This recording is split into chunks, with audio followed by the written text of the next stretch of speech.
ซื้อแน่ไอศกรีมอะโวคาโดเห็นบ่ไอศกรีมอะโวคาโดไอศกรีมกะทิสดในกะลากะลาเป็นจะได้แล้วกะลาอันเดียวกับกระโปะไหมแม่เอาสักหนึ่งกระโปะสิจะเอาจักกันลงได้ค่ะเอาหนึ่งกระโปะค่ะไอศกรีมกะทิสดกะลาน้ำโค้กมีนะคะน้ำเปล่าน้ำโค้กมีนะคะน้ำเปล่าน้ำโค้กมีค่ะกล้วยน้ำว้ามีค่ะน้ำผักสะทอนมีน้ำผึ้งมีค่ะสนใจอะไรไหมคะเชิญค่ะอ้าวเอาบ่จ้ะ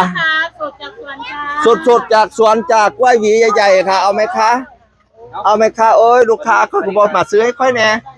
โอ้ยไพ่ดีบ่ปั่นได้โอ้หันมาเจ้าคือบอกให้ค่อยมาหาเจ้าคืนนี้หันนามาบังด้วยค่ายได้มือละจักแสนปนเอิญใส่ดีมาด้วยมาค่อยเบิ่งนะด้วยมันมาแล้วก็มาเบิ่งก็ยังจะเจออะไรชอบเราก็กระเดินเจ้าอย่าให้ใส่คอยโอ้ยคอยบ่หันเป็นยังเจ้าค่อยสบายดีอยู่ก็มาให้จนน้ำตาแตกน้ำตาเต็มซัวแม่ค้าอยู่สกายวอล์กทาดิมีขายอีหยังแน่นี่นะ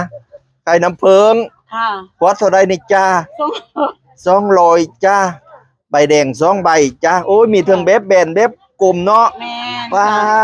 แน่นอนเทว่าแซงส้มอย่างดีก่อนนี่พี่น้องน้ำเพิงตาแซงส้มน้ำเพิงตาห้องทองมีทุกตาจะเอาน้ำอะไรจ้า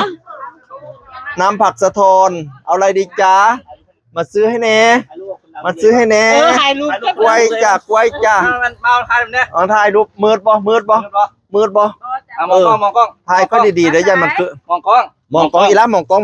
ถ่ายกับพี่อึ่งหน่อยถ่ายคนดังเนี่ยมาเตะฟันหน่อยดินะมาไปตัดมันข้างข่าวพุทธิ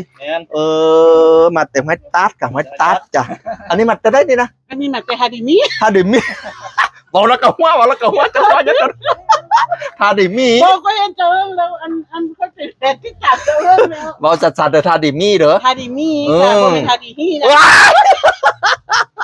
ค่อยว่าแล้วเอาหมอมานำเอามาครับหมอมาบ่มันก็เป็นแนวอื่นมาเฮยหมอมานำจะอีที่นี่ไปแต่ว่านักกองเหี่ยวไล่บ่เคยมีค่ะตอนนี้หน้าเทศกาลกสิลาอยู่หว่าแม่นค่ะหน้ากสิลาอยู่หว่าเบาดีๆใครได้มือละจักเส้นโอ้ยได้มือละเส้นอ่อนไอ้เส้นกีบดิเส้นกีบเป็นอะไรบ่แม่นเส้นไทยเด้อเจ้าหน้าที่สมัครก่อนอย่าเขาใจฮิตเด้อเส้นกีบเราได้มือละเส้นกับรวยตายเท่านั้นว่าเคยเนาะก็บ่ได้มายืนอยู่แซวเนาะบ่เห็นฮอดจักอึ้งแม่นบ่พูดแล้วล่ะสินางบ่เจออยู่หันได้บุอยู่ไหนสิฮู้จักค้อยซะบ่บุโอ้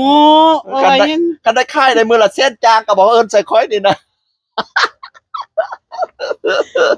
มาแม่เราเนี่ยเด้อพี่น้องเด้ออยู่ทางขึ้นสกายวอล์กไก่ไปไก่มาสดๆจักส่วนจ้า